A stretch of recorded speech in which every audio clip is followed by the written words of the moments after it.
Greetings. Thank you to everyone for coming out for today's group author reading. This reading is brought to you by Strong Women, Strange Worlds, which is a group of authors supporting authors. Our mission is to elevate the voices of women and non-binary authors of science fiction, fantasy, and horror through events like our bi-monthly virtual quick read sessions. You can find out more about Strong Women, Strange Worlds in the handout that we'll provide in the chat and by visiting our website, a link of which is also going to be added to the chat. That is strongwomenstrangeworlds.weebly.com. I'd also like to take a moment to thank those of you who have made a tip jar donation. Thank you. We truly appreciate you so much. I am your host today, Kate Pope, and you can find out more about me in the provided handout as well. Please note that the recording of this session by the audience is not allowed, and the recording of electronic communications, including Zoom meetings and webinars without permission, is illegal. Today, we will be featuring 6 authors: Jennifer R. Povey, Adriana Kantcheva, Kimberly Davis Basso, Tracey Todd, Linda Robertson Reinhardt, and Pauline Chow. Each author will have 8 minutes to read. Our first reader is Jennifer R. Povey. Jennifer R. Povey writes everything from heroic fantasy to stories for analog. She is also an experienced designer of tabletop RPGs and a skilled panelist at conventions. Jennifer, take it away. Okay, let's get this show on the road. I am reading from Kicks, as you can see. In this scene, my character is attempting to find a scientist at a university a long way from home. Still on the same planet, but still a long way from home. Lionel turned slowly, feeling eyes on him. He expected the librarian. It wasn't the librarian. It was a young man who was just staring at him as if he was an alien being. Was it the colour of his shirt? He hadn't spoken or moved much, so it wasn't his accent, which was no doubt strange to people here, coloured as it was with his native tongue. A language he put his effort into preserving because, well, it was worth it, because it was part and parcel of everything. Yes, he said finally. The student continued to stare more slightly open. Were his pants unzipped? He stood the rest of the way up and started to walk towards him. He assumed he was a student anyway, reasonable assumption from the age. The student took a deep breath, then closed his maw again. Lionel decided he was not dealing with this anymore. He stuck his personal computer back in his pocket, stepped around the student, and stepped outside. Instantly, he smelled smoke. Something was burning. Something on the campus was burning. Smoke rose as a thick column. With a frown, he took off running in that direction. Too late, he realized he had left his hat and gloves in the library. He would have to come back for them. Hopefully, he wouldn't freeze. Hopefully, bits of him wouldn't freeze off. He did manage to fasten his coat as he ran through the snow, through the gates that marked the edge of campus. What was on fire? It was apparently part of the biology building. Please tell him somebody hadn't done what he feared they had done. Please tell him it was an accident. Void, he swore. Then he looked around. The automated fire control systems were starting to deal with the blaze. The firefighters were approaching. There was not much he could do here. Well, there was.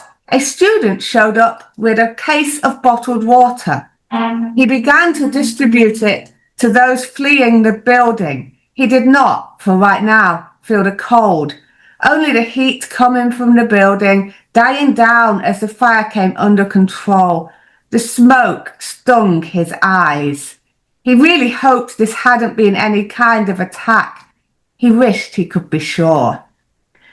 The excitement over, Lionel fled back to the library to retrieve his cold weather gear, shivering the entire way.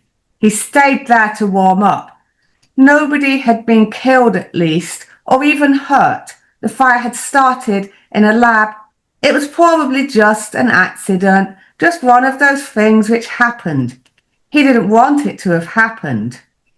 Part of him was wondering how he could use this to get to Garrel. Part of him was hating himself for thinking that, except that nobody had been hurt. He didn't think it was arson, but he couldn't be sure. He stayed in the library until he was sure nothing was going to fall off from the cold, then braved the main street again. Well, not before getting a dinner recommendation from the librarian. The place served a hunter's stew, which was absolutely fantastic. It wasn't like anything he would have eaten at home, but it warmed him from the inside all the way to the fingers, and he wondered if he could get the recipe, or a similar one anyway. Although it would probably be too heating for where he was from, for where he could never go back to. His mother didn't even know where he was. His mother was dying. He stared into his stew for a long time at that thought, then realised it was going to get cold and basically poured the rest of it down his maw. Then considered his options. There was alcohol here, and it tempted him. Then he remembered how he had felt after his last binge. He could have one. He called the waiter. "What would you say is the signature local liquor?" "Heavy," he said. "I'll have a shot of it. And don't sell me any more than that, no matter how much I beg." The waiter bobbed his head and left. Hopefully he would stick to the promise. Lionel couldn't trust himself, especially if the booze was good. Maybe it wouldn't be. He couldn't recall what heavy was or what it was made out of. Probably he'd never had a reason to ask. It turned out to be red and faintly bittersweet, more to be sipped than downed. He sipped it, thanked the waiter, and then, as there seemed to be no demand for the table, he relaxed. The fire, Garrel, it could all wait until tomorrow. And I'm going to stop there. It's just slightly early, but it's a better break point. I'll take questions at the end. There is going to be a giveaway of 5 copies of this book through the form. And it is the first book of the Council of Worlds series. So I'm trying to hook you all. And I hope you enjoyed that. I am certainly hooked. We have a fire that was maybe arson. We've got some really good stew, some good local booze. I am enchanted. So thank you so much. All right. Our second reader today is Adriana Kantcheva. Born in Bulgaria, Adriana Kantcheva currently writes speculative fiction about life's emotional conundrums out of Germany. She earned a PhD in molecular biology and has worked as a scuba diver and a flight attendant. Find her fiction in Short Edition, Escape Pod, and elsewhere. She is currently working on a novel. Adriana, over to you. Hi, everybody. I'm really happy to be here, and I'm going to read to you today an extended version of a short story that was published in Shoreline of Infinity, a Scottish magazine, a while ago. This extended version has never been heard or read before, so I'm really glad to be able to show it to you here, to share it with you. It's called The Librarian. The August sky was spilling its insides in unbroken rods of water, as if cut open. By the time I reached the entrance to the library at Trinity College in Dublin, my summer dress and the inside of my umbrella were completely soaked. I wondered if they would allow me in so wet.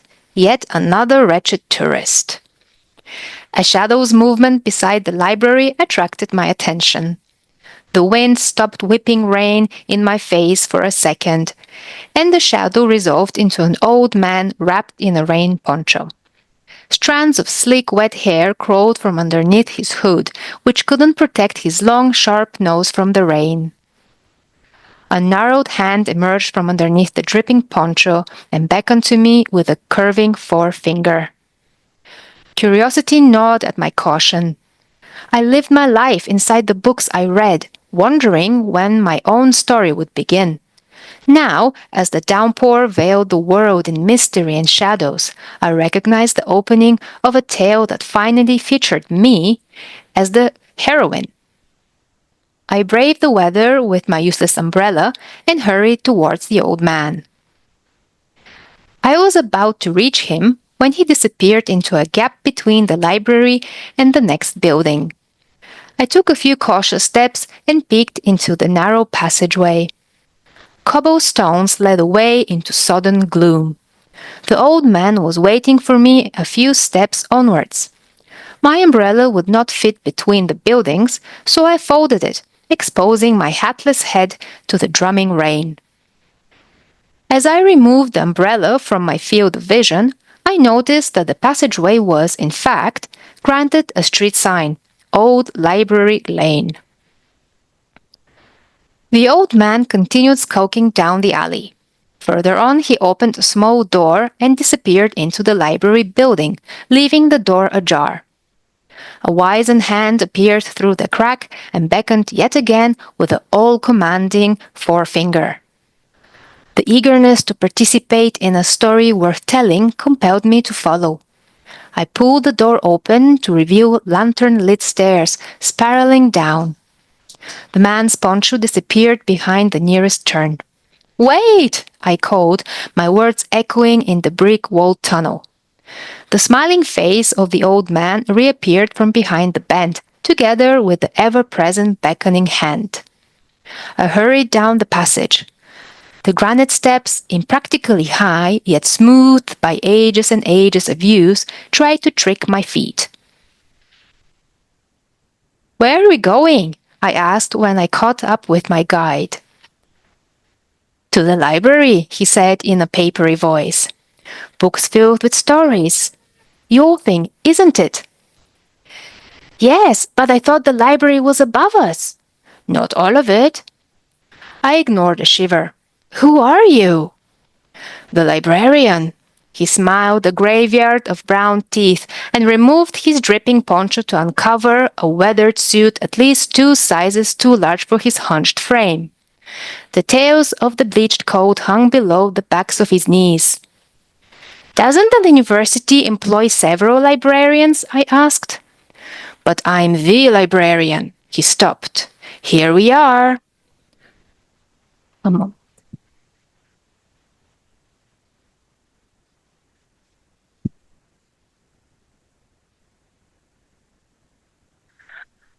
I couldn't tell how deep underground we had descended. The sweet, heavy scent of mildew and inert air made it hard to breathe. We halted in front of a second door. I raised an eyebrow at the inscription above it, "Caution, Life Stories." We entered a large, well-lit room. Candle flames danced on chandeliers hung from heavy chains.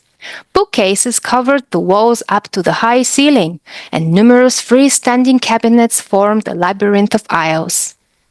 The books caught my attention immediately. There were thousands of them. Ragged edges humbled some. Others shone with newness.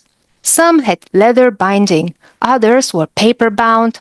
Some seemed to contain naught but 10 pages. Yet others could stop doors. But all were alive, breathing, whispering. No current disturbed the air, yet I heard a dry susurrus as if pages churned, covers flapped. "So, let's see," the librarian said.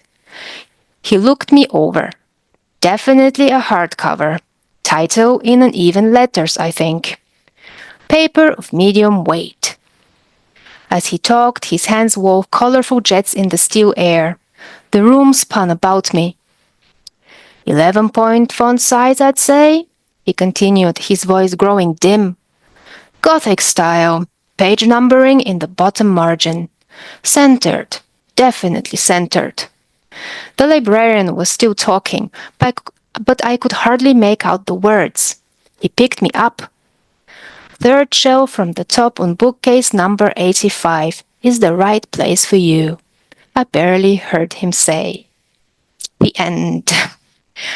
Okay, that was it. And pardon my cat for the interruption. Thank you very much for listening. And I'm really glad that I could share this story with you. My giveaway is a free, never published before story. If you'd like to sign up for my newsletter.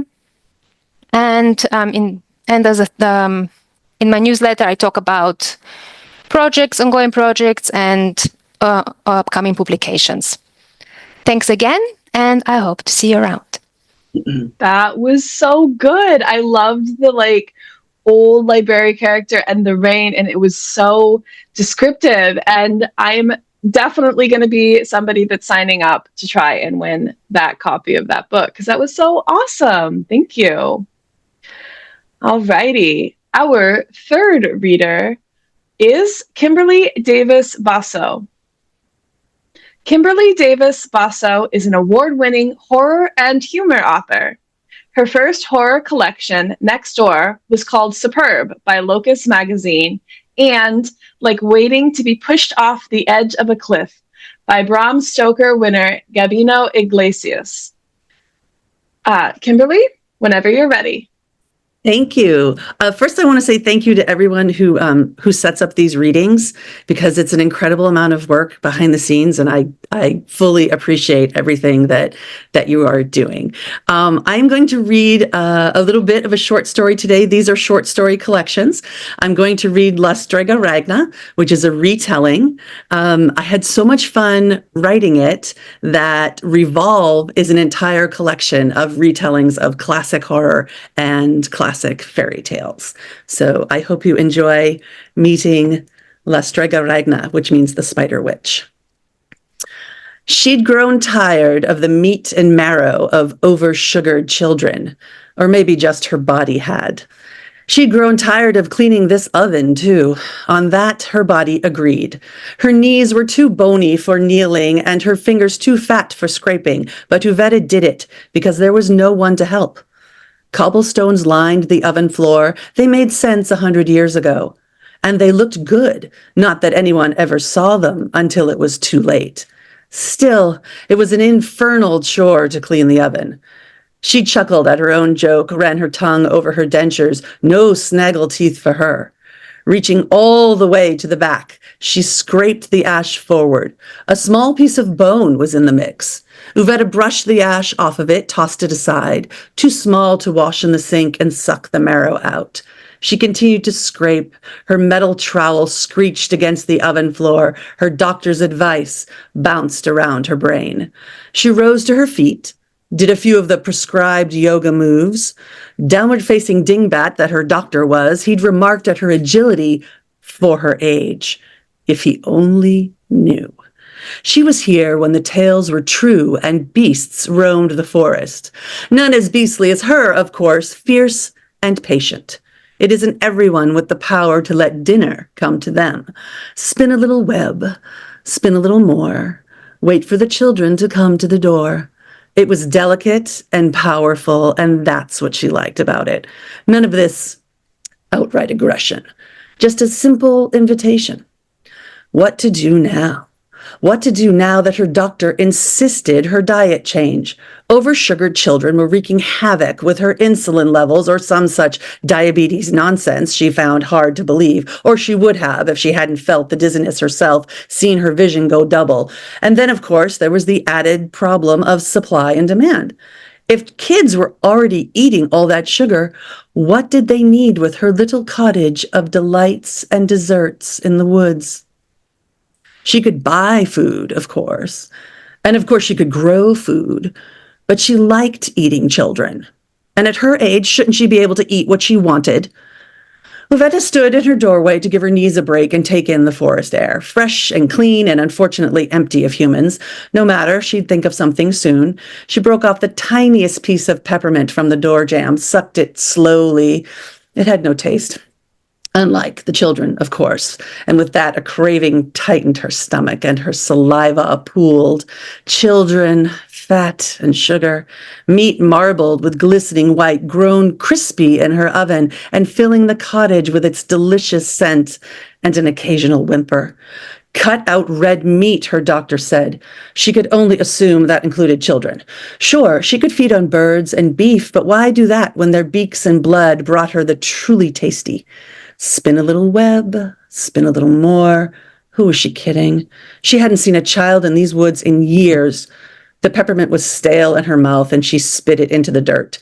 Her fingernail picked at the edges of the door while she thought, and the leaves drifted off the ground and swirled in response, danced and dashed. No matter. She'd been here before, hadn't she? She'd been here when everyone else was running around catching children, dragging them, screaming and crying. That was no good. And not just because it brought villagers running. That was no good because it ruined the meat. She hadn't understood the science of it until she caught wind of two ranchers talking, discussing the calves and how if they were stressed, the tender meat became tough. They were a mountain range away, but it wasn't hard to hear when you really listened. She did a taste test on the filet, not the ranchers. Went into the village one day, ordered mignon, extremely rare. The waiter pretended that was a problem, but she adjusted his thinking. She was changing minds long before lightsabers and droids roamed the universe. True enough, the meat was tainted from the terror. It was as she suspected all along. Chasing the children scared them, scaring them ruined the taste. Still, what to do? She left the cottage and drifted into the village for a look around. She wandered, invisible the way all women are past a certain age, just as well. She resented being there, but given the state of her house and its utter failure to attract, it was necessary to walk among them. No one spoke to each other, never mind her, and every single child, delicious though they may be, had their face stuck to a cell phone. That was a serious spell, Uvetta thought, and she shuddered to think of the witch that created those little relics. Every human was bound, so much so she couldn't make eye contact long enough to cast a thing. Frustrating. Unhealthy or not, she needed to eat, even one child, a small one, like an appetizer. That was a thought. Perhaps she could manage her health through portion control. She imagined tiny fingers and toes laid out in neat rows on her serving platter, followed immediately by an image of her gorging herself on the rest of the body, eyes last, of course, for dessert. Absurd. One child to tide her over until when? Uvetta caught a breeze back home and stared at the oven. Could have it done in 20 minutes, of course, but there was nothing to do after that. That was the problem no one ever talked about. If there's an incantation for everything, the satisfaction just isn't there. Nothing to do and no one to eat. Maybe she'd get a place in town, something near the playground. Those kids had to be at least slightly healthier, what with all the running around. Sweaty, though. And probably on security cameras. She'd never show up on film, but public harvesting was never her style. There had to be a way. She does, in fact, figure out a way, which I will not share with you right now.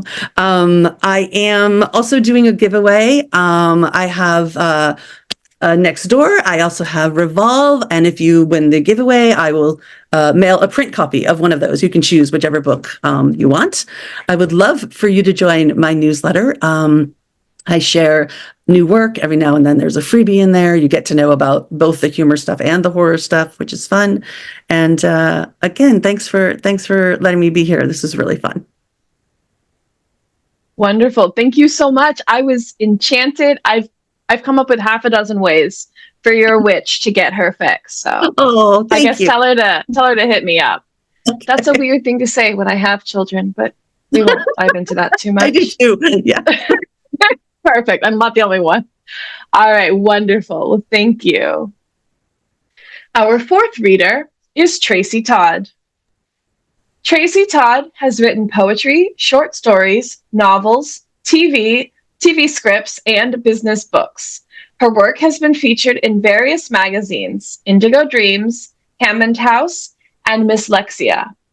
Unscanned was long listed for Misslexia's novel competition, and the Apex Agenda was shortlisted in 2025 for the Misslexia Children's and Young Adults competition. Tracey, whenever you're ready. I just have to say, Kimberly, that was fantastic, and now I have to read after you. Anyway, I'm going to read an extract from Chapter 10 of the Apex Agenda. So here goes. I listen, my ears pricked for any movement. The nighttime noises lend themselves to the jitters. Creaking floorboards, a flap of wings on the roof, a barking fox stalking the street, a distant car. It's been an hour since we went to bed, and I'm sure my mum's sleeping, but just in case, I creep around. Pulling my clothes on top of my pajamas, I sling my rucksack over my shoulder and grab my most comfortable trainers. The hinges on my door squeak if I open it too wide, so I slip out the smallest of spaces and tiptoe down the stairs, stopping a couple of times when a floorboard moans. Sitting on the bottom step, I tug my trainers on and grab my jacket before heading for the front door. Taking one last look up the stairs, I swallow a lump in my throat. Bye, Mum. I close the front door behind me. Liddy's already on the corner and walks towards me. His eyes flick around and he's rubbing his hands together. I grab his arm. Are you sure, Liddy? Sure about what? Running away? Meeting up with some unknown organisation? I guess. Whatever happens, we stick together. Definitely. Well then, let's go meet our creepy rescuers. I grin. Creepy's the new norm. He snorts as we turn the corner and make our way down the back alley. For a while, we walk in silence, passing the bus stop we sat at earlier and entering the rundown street with all the windows boarded up. The lamps in this area aren't working at all, and both Liddy and I stop at the corner. A shiver runs down my spine, curdling its way into my stomach. I'm on edge, as if every cell is tingling. I pull my phone from my pocket and turn on the torch. Its light is bright enough to see what's in front of us, but nothing more. Liddy, let's go along the edge. Okay. What if no one's there? We go home. I grit my teeth, my lips forming in a thin line. Do you have that knife? Yep. He pulls it from his side pocket. It glints in the torchlight as we pass a bundle of rags in an alcove. The rags grunt, startling me. A head of curly hair appears, followed by a dirty face covered in whiskers. He protects his eyes. No money, no drugs. We move away quickly as he scuttles under an old blanket. My chest booms, and I feel like one of those old cartoon characters with a heart trying to force its way through its ribcage, stretching its skin in an effort to escape. As we reach Abby's, a van careens up the street so quickly we hardly have time to step back. A flush of adrenaline shoots through my veins, prickling my skin and heating my face. Liddy pushes me against the doorway as the van skids to a halt in front of us, and two people, covered in black from head to toe, jump out. Run! Liddy yanks my arm, twisting me in the opposite direction. But before we even have a chance to move, they block our way, a gun directed straight at us. Drop the knife. I hear the clang of metal on the ground. One of them kicks it aside before picking it up. Any more weapons? The voice is male, deep and demanding. No. Good. They lower their guns. Now, we need the code. Liddy nudges me and mouths, go ahead. CH2310957. Which one of you is coming? This one is female. We were told there was one pickup. Liddy steps back, dragging me with him. Who are you? Where's the other guy, the one we met yesterday? The woman's tone is sharp. There's no time for questions. Both she and the man scour the street, the heads flicking, first one way and then the other. I follow their gaze, wondering what they expect to happen. Time to go. Whichever one of you is coming, get in the van now. My heart's pounding as I grab Liddy's hand, hoping he understands not to say anything. We're both coming. The female turns her head to me. Our orders are for one person. Liddy looks at me. You should go. No way. We'll make a run for it on our own. The man growls at his partner. This is taking too long. A noise in another street distracts them. They pull their guns to their hips and face the sound. Then a siren blasts out. It's close, somewhere in an adjacent street. I squeeze Liddy's hand tighter as my stomach tenses. Did you tell anyone about your meeting? The man has turned the gun in our direction again. Liddy spits out his response. Of course not. He looks at me. Cam, we need to go. If they catch us here... As the police vehicle turns the corner, its siren pierces the night, and the flashing orange light blinds me. Liddy's pulling my arm, urging me to move, but there's no way we'll make it. I hear the clicking of guns being engaged. As if they're in a war movie, the soldiers raise their weapons to their faces. They're going to shoot the police. The female screams an order, go for the tires. I hear a powerful boom, a shockwave ricocheting through my ears, before a bright flash and a clattering of metal bullets against the car down the street. The smell of sulphur hits me, hits the back of my throat, and I begin coughing. My right arm is being dragged forwards. I cling on to Liddy to assure myself he's following.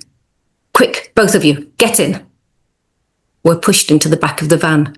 The other two jump in and slam the doors as the van speeds away. I'm still coughing as the interior lights come on, a red glow. Before we can ask any questions, the man leans over. Right, hand over your phones. We do as he says. He takes out the SIM cards and smashes them with the heel of his gun. Then he does the same with the phones. Liddy looks at me. His eyes are wide with fear. The woman is peering through a peephole in one of the back doors. Good hit, we lost them. The man besides her tuts and glares at us. For now. How long do you think we have? 10 minutes tops. She turns and faces us, inspecting Liddy and I as she throws out more orders. Change of plan. Get him on the transmitter. I never thought you could smell fear. But inside the small confines of the van, I can taste the tang of sweat pulsating through our skins. Pulling my knees up, I wrap my arms around my legs. Whatever was supposed to happen has gone terribly wrong. I feel the pressure of Liddy's hand on my shoulder and glance over. He's deathly pale, his hair falling loose around his face. No jokes, no sarcastic comments. Just silent terror. Thank you, everybody. Thanks for listening. I hope you enjoyed that. I do have a few giveaways as well, including a book, audios, and a short story. So if you want to go and sign up, some of those might come your way. That was so compelling. I need a minute. I'm like, my anxiety is like here. It's wow, well done. Thank you. Whew. All right. Our fifth reader is Linda Robertson Reinhardt. Linda Robertson Reinhardt writes dark urban fantasy / horror. As also an artist, composer, and musician, her art is both on and in her books, and she scores her stories like movies. She's both traditionally published, the Persephone Alchemy series by Pocket Books, and indie published, the Imminence Trilogy and Making Ash of Errors. Linda, whenever you're ready. Thank you. I'm so happy to be here, and everybody's books so far are just awesome. So I'm really excited to be part of this group. One thing I want to tell you about what I'm reading from Covenant with the Devil, the first of the Imminent series. There's one word in here. It's Abadhim, it's from the Hebrew word abad, meaning destruction. I added im to the end, like seraphim or cherubim, to create a race of destroyer angels. And this is 2 short scenes that introduce you to the main characters of the series. San Francisco, California, 6:38 p.m. While washing up the dinner dishes, Andre heard Jovian's door open down the hall. Amid the sound of her footsteps, she called, "Sun's gonna set soon. You ready?"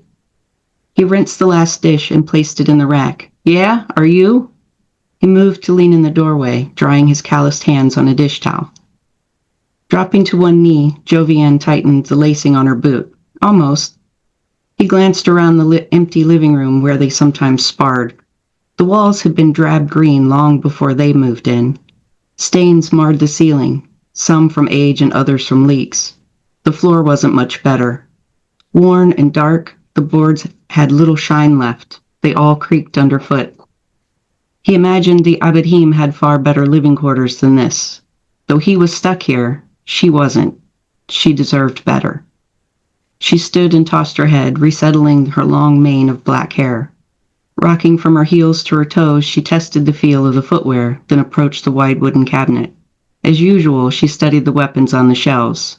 She always started by loading her pockets with throwing stars. Next, she would strap leather dagger sheaths to her wrists. He smiled to himself when she did just that. He knew her well. Her every move seemed part of a dance, a choreographed routine she'd performed for years. He noted every detail as her fingers worked those buckles. A web of pale, thin scars marked the brown skin of her hands, badges earned in the mastery of all those blades. She was a fierce sparring partner who would seize the tactical advantage, a clear and competent student and a serious young woman whose beauty drew the eye. He admired everything about her. She embodied much more than he ever aspired to be. He couldn't have been more proud. He wanted to tell her the news, but a lump swelled in his throat. Revealing the news would bring his tears. He had to master his emotion first. He'd been tough on her. He couldn't ruin that now and risk her remembering him as a sniveling fool. Still, he'd have to say those words. Too soon. But not yet. She gave him the once-over in a glance. You going empty-handed? On a normal night, he'd already have his sword on his belt and daggers on his hips, but he didn't need deer tonight. His stomach churned. Each minute brought him closer to their parting. He didn't know what zone she'd get, but he'd probably never see her again. Every second was precious. More so because she didn't know what awaited her tonight. She didn't have to carry the weight of their inevitable goodbye. For now, he carried the bittersweet burden for her. You need her far more than she ever needed you. Every healthy thing in his life stemmed from her. Not just the training routine or emphasis on nutrition. He gained stability from being her teacher. Pushing her physical abilities to ever better levels required him to be engaged and sharp, and it kept old weaknesses at bay. With her, he achieved his best self. Still, the need to atone for the mistakes in his past haunted him. His highest best hope for her entailed a successful future that justified what had been taken from her. She'd had a family. He hadn't been so lucky.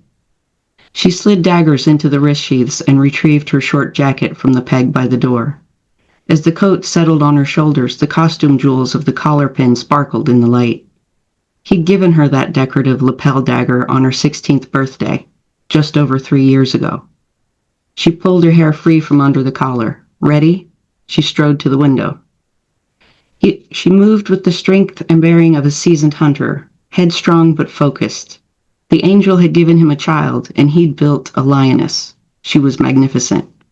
If anything atoned for his failings, her perfection would.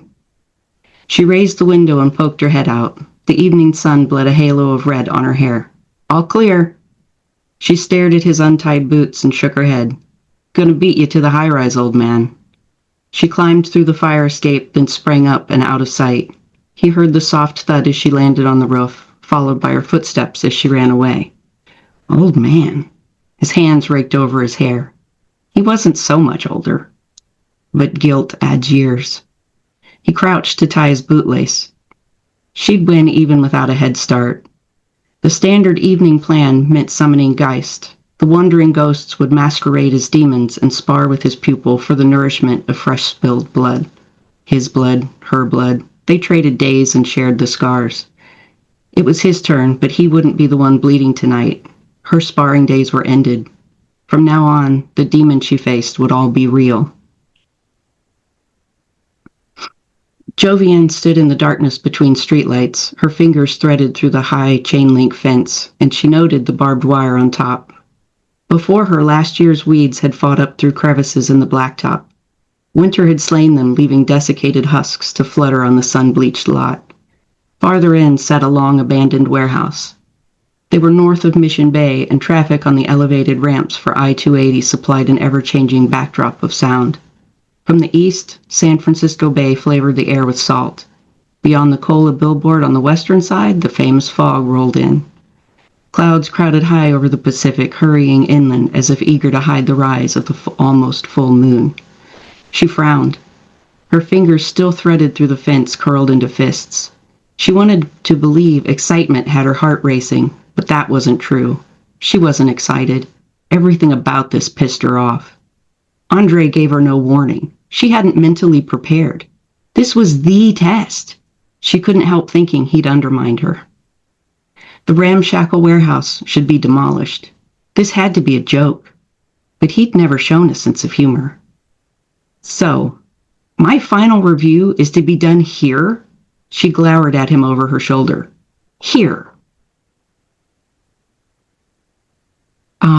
I'm also doing a giveaway, so be sure to sign up and you'll get an ebook through BookFunnel. Awesome. That was so good. You've set up all of these characters and this setting, and this is what I'm saying. This is why my TBR just gets bigger and bigger, because you guys all have such phenomenal works, and I can't help myself. That was wonderful. Thank you so much. All right. And our final reader is Pauline Chow. Pauline Chow is a writer and ancestral magic practitioner, crafting alternative histories and optimistic futures. Yeah. Her words are in Cosmic Monthly Horror, Space and Time magazine, and Apocalypse Confidential. She lives in the woods and is planning her next trip to a historical, hopefully haunted hotel. Pauline, whenever you're ready. I'm reading abbreviated chapter 3 from Chasing Moonflowers. This is after the setting of the herbal shop that you see in the seaside, and I will also be having giveaways as well at the end. Ling sprung up in a panic, startling awake. Her lone copy of Camilla hit the floor with a thud. Moonlight shone over the books and other supplies that lined Ling's bedroom shelves. While waiting for her mother to return, she had read more of the novel. The story was supposed to keep her awake. Instead, the elegant violence had mesmerized her and lulled her into a doze. Her worries returned to Lady Tun again. If Lady Tun badmouthed their services, could the business thrive with a sour reputation? She had to deliver the package, that no matter the hour. In the morning, Daibak, her uncle, would thank her for initiative. The moon sat low in the sky. Shortcuts through the marsh or walled city would give her the time to deliver the package. Sweat gathered under her nose as she pulled on her trousers and stuffed her hair in a cap. She yanked her bag over her shoulder. This outfit transformed her into a boy. At least from a distance, this was a safer way to travel at night. Ling slid into an orchestra of frogs and bugs. Thanks to her many trips hunting herbs, she recognized where to step to keep her shoes dry. The warmth of the swamp wrapped around her ankles. Stars spread out overhead. Cries of the city fell away. About halfway through the wetlands, Lady Tun's shack became visible in the distance. Candles in its window glowed like eyes. Waves crashed against the rocks, echoing through the dark, the sound deafening Ling's other senses. A porch jutted from the structure's middle, like an open mouth, ready to devour visitors. Ling conjured an image of the rusted rectangle house, trying to see past the mist-shrouded, predatory shape facing her now. The scent of sugared cookies carried her forward, the stars lighting up the cobblestone path. See, Uncle, I am competent to make the deliveries. A thrill ran through her. She was so close to completing the task no one thought she could do. As she approached the shack, Ling tiptoed around the back. One could never be too careful. When Lady Tun, was she expecting somebody? A gust scattered the smell of chocolate and dried fruit through the air. The sweetness clashed with the earthy, fetid environment of the marsh. Ling hugged the shadows to inspect the trays on the open windowsill. Her mouth watered as she peeked over the ledge, marveling at the frosted cinnamon rolls, cut-out gingerbreads, and powdered sugar-dusted scones. A grunt from inside drew her retreat. Ling released her grip and crouched on the ground. She looked through the holes in the exterior wall. In the dark silhouette slithered on the edges of the room. It maneuvered furtively, like a thief. Her heart leapt into her throat. Ling snuck to the front, a sense of danger percolating in her veins. She must finish her task. Climbing up the porch railing, where straw dolls and crooked charms dangled over the door, she extended a shaking hand with the package. There was no need to knock. She could leave it there, surely. Coiling the string around the door handle provided a little relief. While the curtains flapped, Ling retreated over the railing. Was Lady Tun in the middle of a clandestine visit? Ling listened to the rhythm of the step as she crouched behind the overgrown weeds. The cadence didn't belong to a middle-aged woman. Crickets and spiders skittered over her legs, a small tickle inside her ear. It told her to stay put. She held steady, waiting for the commotion to settle. What was happening? As if she was answering her own questions, the structure rattled with the noise of shattering glass and objects crashing to the floor. High-pitched shrieks splintered the silence. Ling's breath sounded very loud. A cold bead of sweat trickled down her neck. Come out, wherever you are. Messages stung her thoughts like nettle. Chut loi ba. Chut loi ba. Strange syllables drifted into her mind. Yog soloth nakul. Pain shot through her eyes. She could hear something sharp scraping against the walls. The points where she'd rubbed the protective ointment suddenly throbbed. Her whole body heated up as footsteps stomped through the porch and then flung the door open. We shouldn't be strangers, said a hushed voice. Ling closed her eyes, wishing furtively to be invisible. She hoped the voice wasn't addressing her. Her frantic mind conjured images of Camilla's victims' tragic endings. Was she to be torn apart or drained? She prayed harder than she ever prayed. Please, God, don't allow this creature to see. My family needs me, please. With no reply, Ling opened her eyes. Against the light spilling out from the inside, she could see spindly fingers reaching around the door. The nails scratched the wood, searching for something. Stepping out in the moonlight, a figure grabbed at the suspended package, wearing a defiant expression. It was frighteningly odd. Gold decorations studded a leather jacket. It had a human torso and blotchy skin. But its sunken cheeks and disfigured ears appeared as shriveled roots. Patchy clumps of hair covered the back of its head. It wasn't human. Yes. It spun quickly, its red eyes flashing at her. Lifting the package with blackened fingers, it examined the edges and with satisfaction before slicing through the paper with claw-like nails. Roots, herbs, and petals tumbled next to its feet. Despite her fear, Ling's stomach tightened at the sight. The medicine. All the precious medicine. Then a screeching woman ran from the shack, hurling herself on top of the figure, thrusting an object into its chest. She ripped and tore at her target, but the monster didn't panic. The creature extended its arms leisurely, folding its gnarled fingers around the flailing lady's head. Its long nails dug easily into her flesh. Blood flowed from the punctures, soaking the floor planks in an instant. Thank you very much. And obviously read more. Sign up for No, thank you very much. Come on, girl. This is why we all have to sign up for the giveaway so that we can find out what happens next in all these books. Yes, find out more. Great job. It was very good.